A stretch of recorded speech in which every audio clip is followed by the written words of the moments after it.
Hi everyone and welcome to our discussion today on this topic, non-current assets held for sale. A very brief discussion we're going to talk about on this particular standard, but precisely this standard is one classic example of determining the role of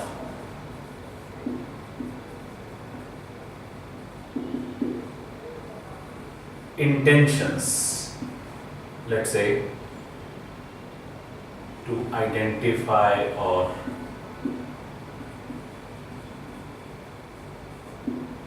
do the accounting for an asset, right? I think when you look at the entire framework of accounting, it is more governed by the accounting principles and concepts, and predominantly driven, by the context of accrual or matching, pretty much the same thing, accrual and matching. Then we also look at the use of course, prudence, right? And then there are a couple of assumptions like going concern assumption, and then you also have a concept of entity concept. So having looked at all these principles and concepts, we can comfortably say that the globally the accounting is driven based upon accrual, matching, prudence, going concern, entity concept, right? But then there are a lot of accounting standards, and of course this one accounting that we want to talk about is talking about the relevance of intentions, right? When I say intentions, I'm talking about an entity. How does it wish to make a use of an asset, right? How does an entity wish to make a use of an asset, right? So let us say if I have a factory with me, right? So I'm a manufacturing company. I own a factory, and the value of this factory is, let's say, 10 million US dollars, right? Now this value is the carrying value, right? So when I look at the value of this factory in my balance sheet, I would normally say it should become a part of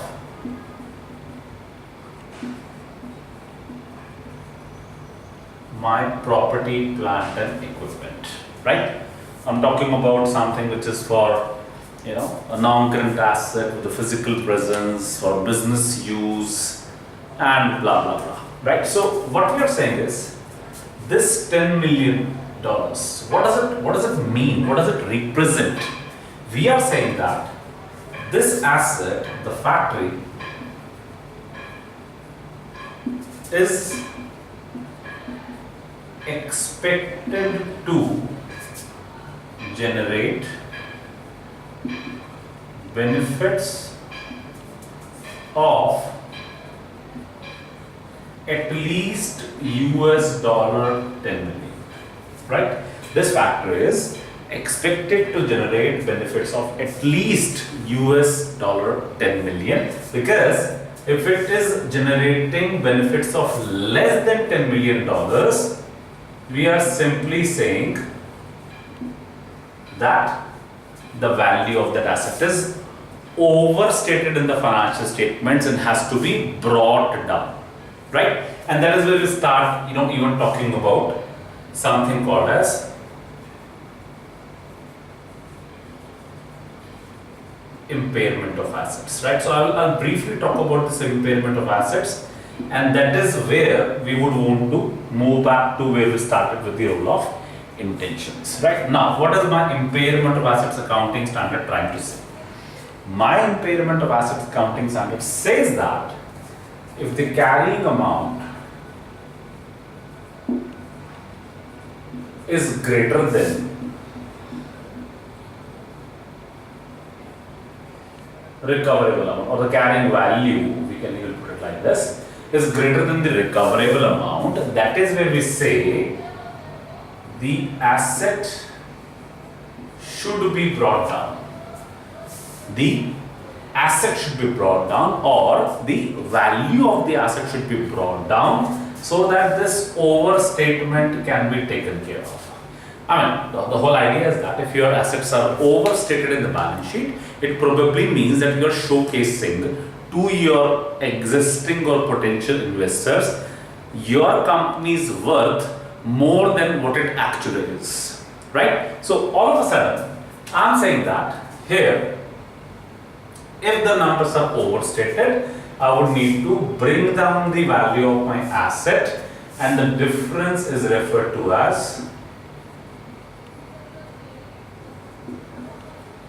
impairment loss, right? So that is something which we are clear about, right? So let me do one thing, let me use some more space here. I would even want to talk about the relevance of this recoverable amount. My standard further says, my standard on impairment of assets says that recoverable amount is the higher of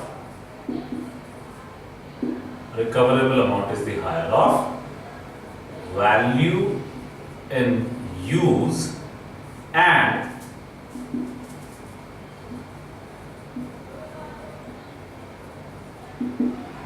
net realizable value, right?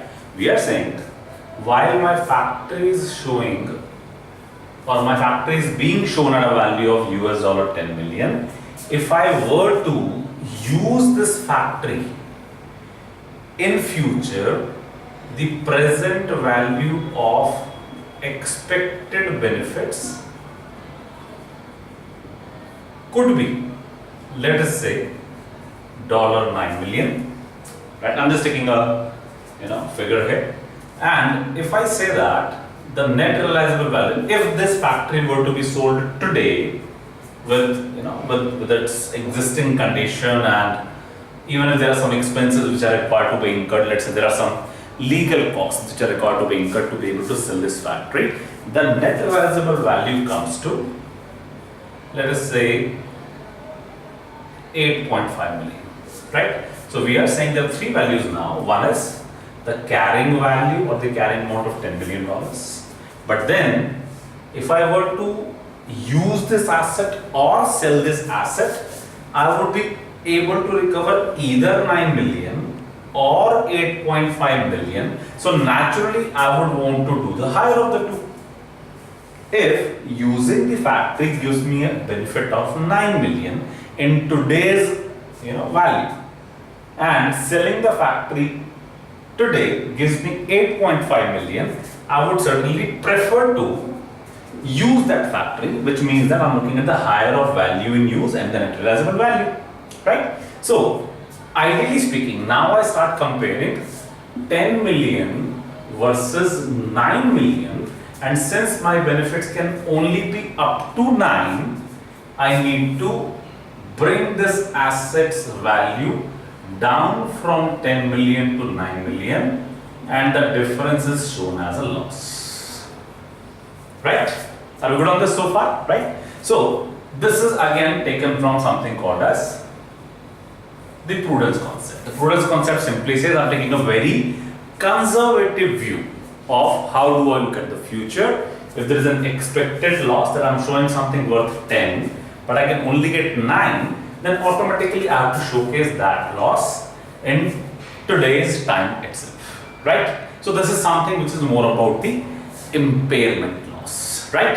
The one thing that this particular accounting standard, impairment loss or impairment of assets accounting standard, does not talk about, we are simply saying is we will either use the asset or we will sell the asset, whatever option gives more benefits or higher benefits, right? We are saying, yes, I have a factory with me, but when I want to do an impairment testing, when I want to test the asset, whether it is impaired or not, if I am looking at my recoverable amount, I am saying I will either use the asset which gives me 9, or I will sell the asset if it gives me 8.5. Of course, I'll take the option which gives me a higher value. But then my This accounting standard says, look at the intentions. Do not worry about whether you get 9 or 8.5. We are saying that what are your intentions? Why do you have this asset in your books? Right? Are you willing to use it?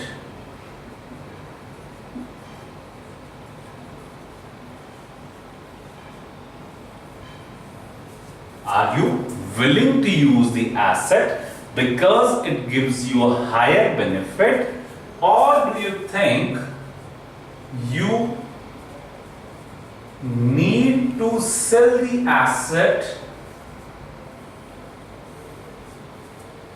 You need to sell the asset even though it gives you lesser benefits, right?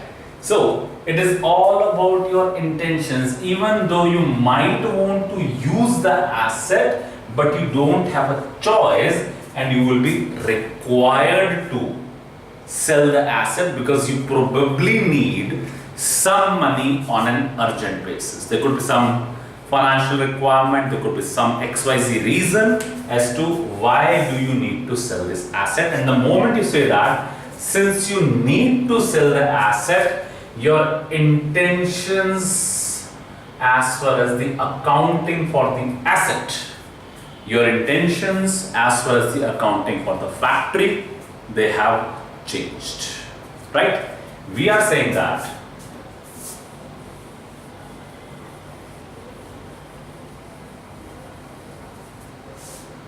the recovery of the benefits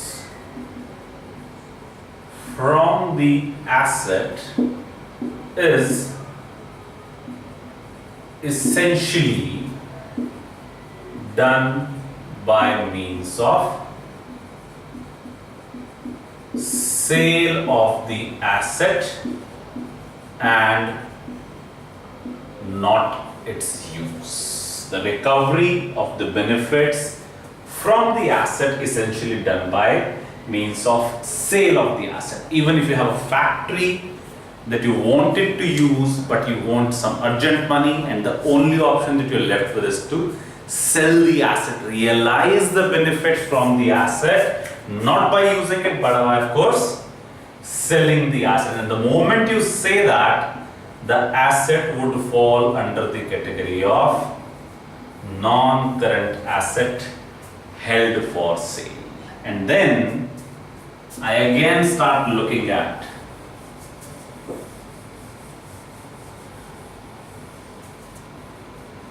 my carrying value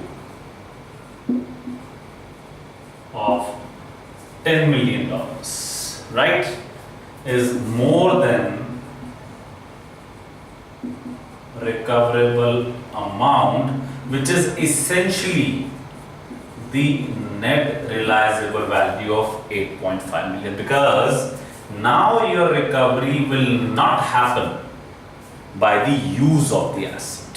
So there is no context of value in use the moment you talk about the category of non-current asset held for sale, right? So we are saying that the 10 million value is of course higher than 8.5 million. So the accounting standard on non-current asset held for sale requires you to bring down the value of the asset to its net realizable value. That is, if the carrying amount is higher than the net realizable value, you need to bring the value of the asset down from its carrying value to its net realizable value. Of course, the difference is shown as again an impairment loss. If you do not bring this value down to 8.5, you are again assumed to be overstating your assets that you cannot do, right? Not just this, by the way. Not just this, when this non-current asset held for sale category comes in, you also need to tell your stakeholders that this factory is now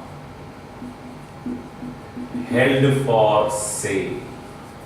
You need to distinguish it, you need to mark it, you need to show it separately to your stakeholders that this asset is no longer a property, plant and equipment, but classified into this category of non-current asset held for sale, right? And the moment you classify it as a non-current asset held for sale, you do not expect to use the asset for a longer period in future, right?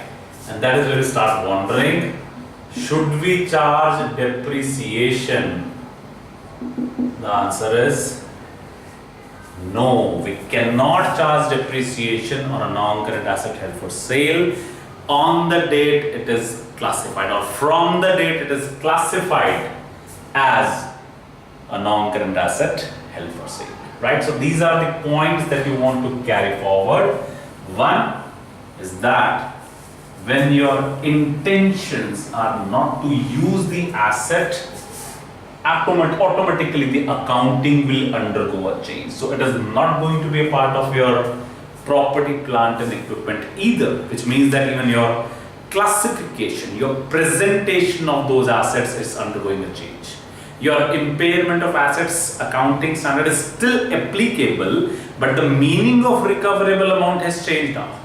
The recoverable amount is not the higher of value in use or net realizable value, but it is only the net realizable value, right? Connected on this, right?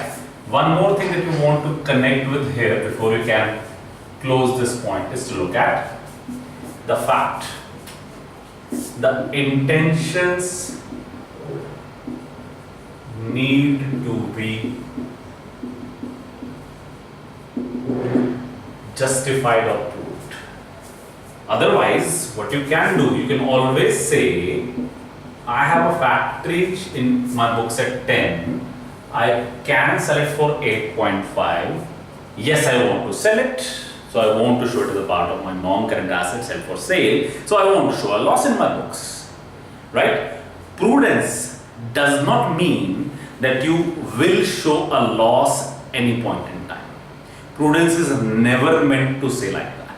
Rather, the concept of prudence says that if there is some loss that is expected to arise in future, with respect to the intentions today, if you think that the loss cannot be avoided in future, so that loss has to be shown today. But then the intentions need to be justified. As such, you need to actively look for buyers. You need to sell the asset at a price approximating its fair value. Let's say the market value is 8.5. You cannot say, I want to sell this asset and the price I'm willing to take is, let's say 50 million or let's say 20 million in this case, right? You need to justify your intentions. The management must be committed to sell the asset. It must come out automatically. The board resolutions, the minutes of the meetings, they should really clarify that yes, they are willing to sell the asset, right?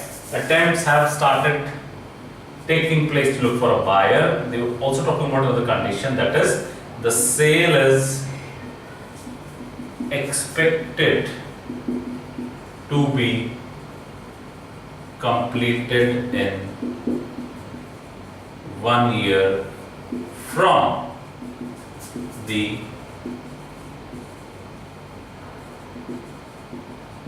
date of classification. So this is something which is all about the intentions or the role of intentions within the accounting standards. So that is something that we need to kind of take care of it when we talk about how should the accounting can bring or let's say how does the intentions bring a change into the way we do the accounting for an asset, right? So that is something that we want to kind of carry forward with this particular session's learning. That is something which we want to do again for future, right? So something we want to kind of take care of in this particular session. That's all about from my side, right? Great, and thank you very much.